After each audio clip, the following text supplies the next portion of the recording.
Hello my friends and welcome to the Protty Cave spot review. Today we are going to be discussing about this area as in-depth as I can get, and hopefully by the end of this video you will have an idea about whether or not you should come here to grind. I haven't really done one of these videos in like 2+ months, so hopefully I can still do them in the same fashion.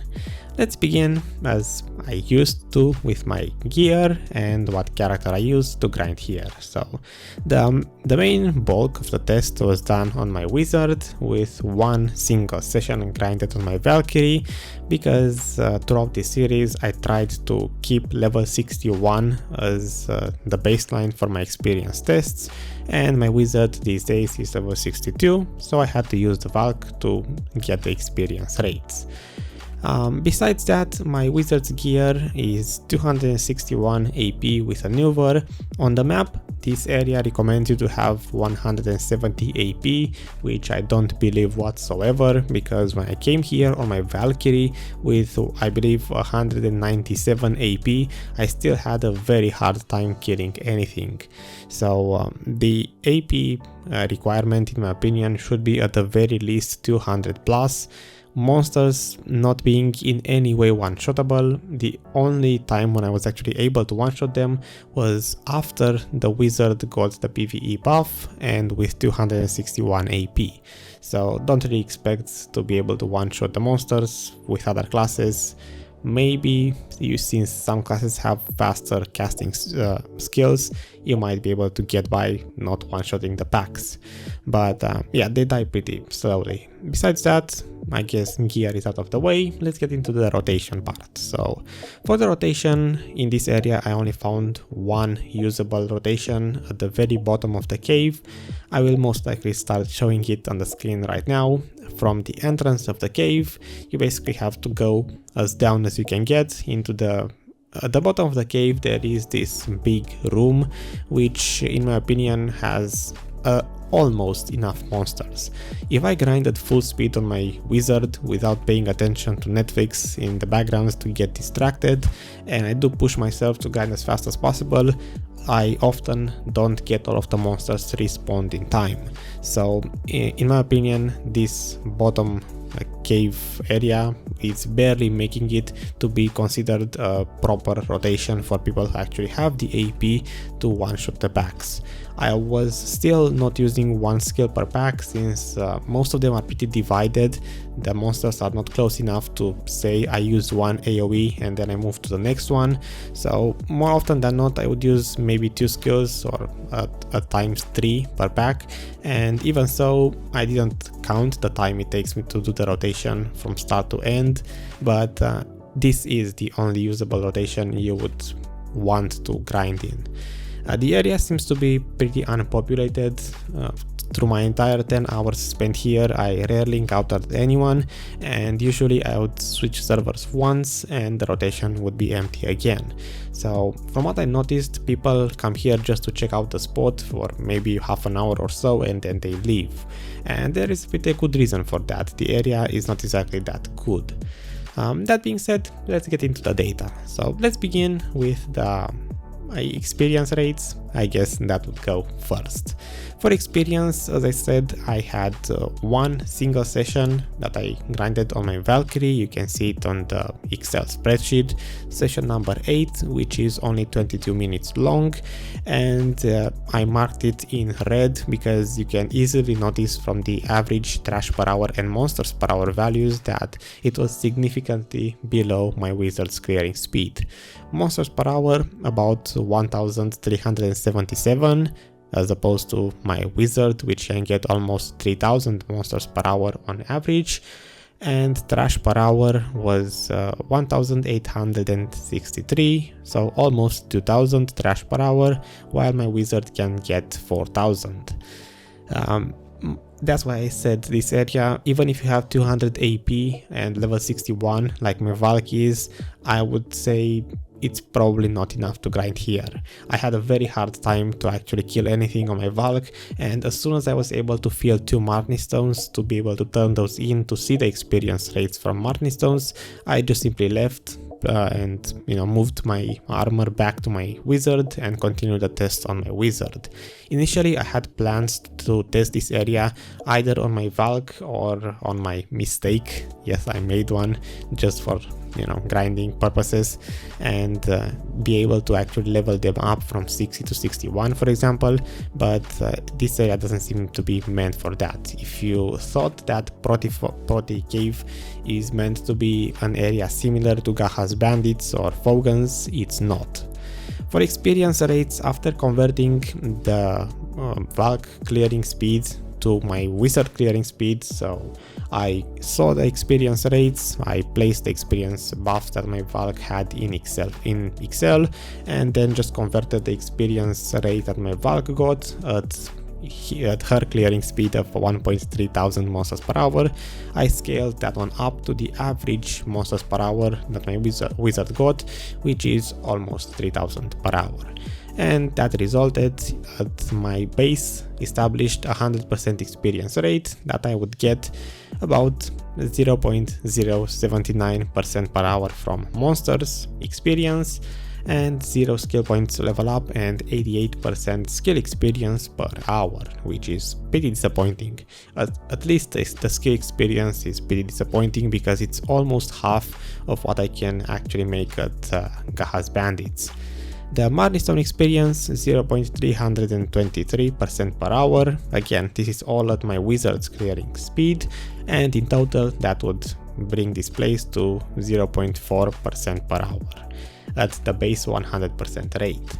If I look at my chart for the 350% comparison, basically considering the case where you would have enough experience buffs to get up to 350%, this area, if you look at this chart, comparing it to my previous spot reviews, doesn't really come close to the likes of Bandits, Fogans and Nagas. It's lower than Mirumok Ruins, it's in fact lower than Blood Wolves and Sherekhan Necropolis, which I did mention in the past.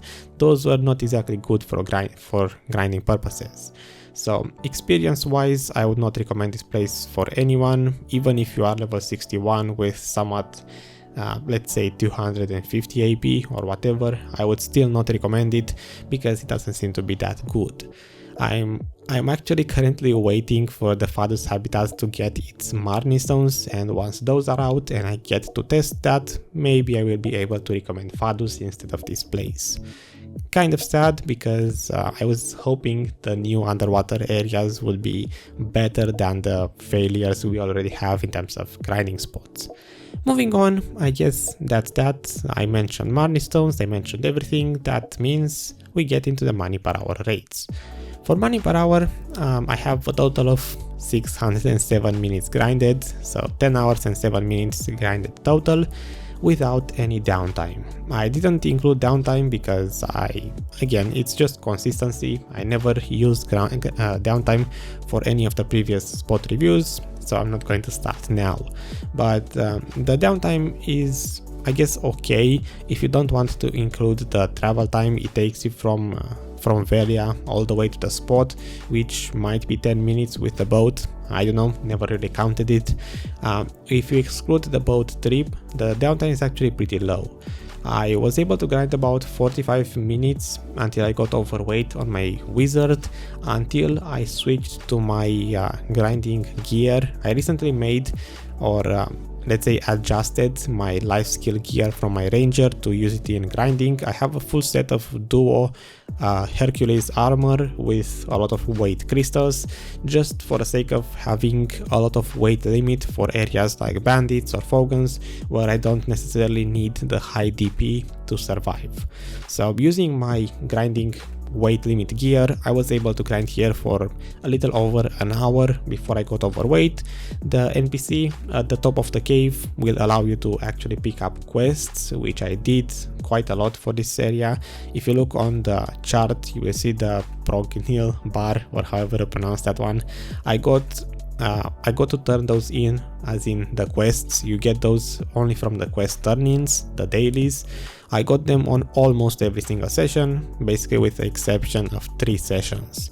So I more or less grinded here, let's say over the course of 7 days, And yeah, you pick up those quests from the top of the cave. You also repair at the top of the cave. It's not that huge in terms of downtime, so if you're looking for an area to grind with an NPC very close to the actual rotation to repair your gear and stuff like that, I guess that's a pro for this area. For the money per hour, this area, I should mention, doesn't drop any form of cash whatsoever. That's why you don't see it in the chart. So no silver drops at all. The trash items are pretty okay in my opinion. The second one, the one you get at the least, is 1.8 thousand. The main trash item is 2.1 thousand, so that's pretty nice. And if I can average about 4,000 trash per hour, the main one, you can expect to make like 9 millions per hour just from the trash alone. That being said, the rest of the items are pretty low in price. When I started grinding this place, it was around the release time of the area, and back then the fragments for the underwater area were worth about 700 to 800,000 silver. Since then they dropped to the bare minimum of 225, and on top of that there are a lot of them on the marketplace, so if you do want to sell them, it's gonna take you probably a while to sell them. I would say this area is probably I would recommend it maybe if you want to grind here a couple of hours to get enough fragments to be able to enter the higher level underwater area. Another important drop from here is the Abyssal Essence, which you use to craft the Frenzy Elixirs, and those actually sell for quite a lot, I believe 1.1 millions on the EU server. And if you do buy from the marketplace the required elixirs to actually craft it, so the Frenzy Elixir and the Demi-Human Hunt Elixirs, you can basically you include the prices from those and the 100,000 tier that you have to buy from the NPC to craft it. You would make about 948,000 silver profit from selling the Frenzy Elixirs to the marketplace, a little bit less after the tax. But I consider the case where you'd sell absolutely everything to the marketplace, just like I always do, including the Frenzy Elixirs after you craft them. And my total money per hour for this area was 28 on average, which you would normally say it's good or decent until you hear that I got one of these secret song items, which I don't know what they are. I valued them at 1 million because that's what the item says, and I can't find anywhere what I use it on. Some people said it's for the Manos update that it's going to come out sometime in the future, but until then I will just value it at 1 million and leave it like this in the chart. Maybe you can tell me in the comments how much it's actually worth. If not, you can check this chart in a couple of weeks, months, when I figure it out, and it will be changed. The other item, very valuable, is the red shard, which you can use to craft a Tungrad ring, and I managed to somehow get one of those on my Valk run. I grinded like 9.5 hours on my wizard and I didn't see any of those shards, and in that one single Valk run that was very slow, I was struggling to kill the monsters. I initially wanted to exclude that run altogether from the test, but then when I saw that I got the red shard drop, I said okay, I kind of have to include it now. So yeah, the clearing rate for my Valk was lower than usual, but in return she got this red shard, which I valued at 131 millions, because if you look on the marketplace you need a red shard and a black shard to craft the Tungrad ring, which I believe was worth about 150 million silver.